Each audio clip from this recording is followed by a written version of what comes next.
Thank you. I wanted to go back to something that Chad did a couple of weeks ago, and it was he broke down his 3 or 4-pronged offer strategy, and it was a cash sale, which was he described as a contract now, cash in 7 days. The second was as is, where is, which I think he described as a contract in 7 days and a cash in 30 days. And then I think he put in as is, but for a retail price. And I'm gathering from that he was proposing no fixes, but still wait for a conventional buyer. And then fourth was the renovation retail, where the sellers would fix it themselves, take on all that responsibility, and then sell for top retail. What I wanted to know is how on a percentage of after repair value basis, if I were doing it, I would think a cash sale would be 70% of after repair value, less repairs or better. And therefore it's such a good deal you'd want to keep it for yourself. And then maybe the as is, where is, maybe 80% are maybe the retail price, maybe 90%. And then, of course, the renovation retail would be 100% of retail value. Am I thinking about those percentages approximately correct? The one you left out would be number 5, creative financing. Okay. Would be another option where you could even sell above retail price. Okay. Assuming the term was long enough. So if you have a house that's slightly underwater, or they feel like they don't have enough equity to sell and pay commissions, then the 5th scenario would be a creative financing that would stretch your term out over 2 to 10 years, where you would have appreciation or principal pay down where it would appraise and they could close. So that would be number 5. As far as values, you have the traditional ARV times 70% minus repairs equals your cash price. The problem with that formula is most people don't know how to estimate repairs. And in 2020, the cost of lumber has gone up almost 900% over the last 5 months.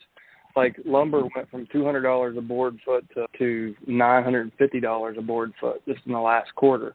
So repairs are extremely hard to estimate, period. But really this year they're even more challenging because of supply chain logistics. So an easier formula is, I find the as-is value. So my definition for as is, and it's kind of intuitive, I suppose, but knowing your market, seeing what things sell for, what will a property pretty much all but guaranteed go under contract in 7 days and close in 30 days with no contingencies. What is that price?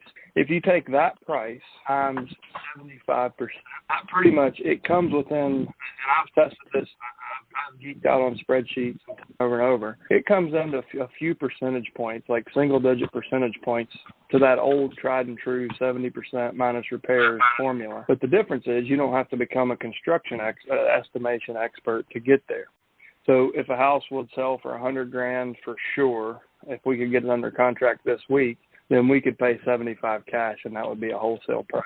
So that kind of gets you to the cash price and the as-is price. The as-is price, I don't really have a formula. Like I don't say ARV minus 80% because every house is different. One has foundation issues. The other is functionally obsolete. The other just needs a cosmetic rehab because it has shag carpet and pink tile.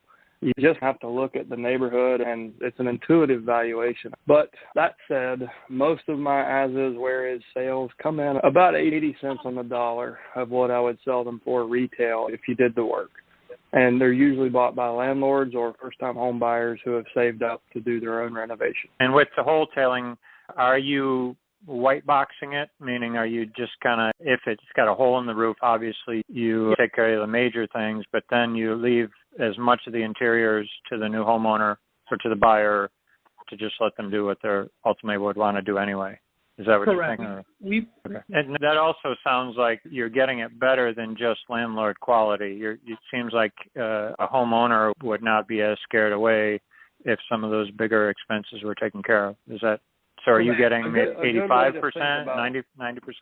A good way to think about this is if I go into this house, what would it take to get it to pass an FHA or a VA appraisal? Okay. Yep. So anything safety, sanitary, major mechanical needs to be replaced.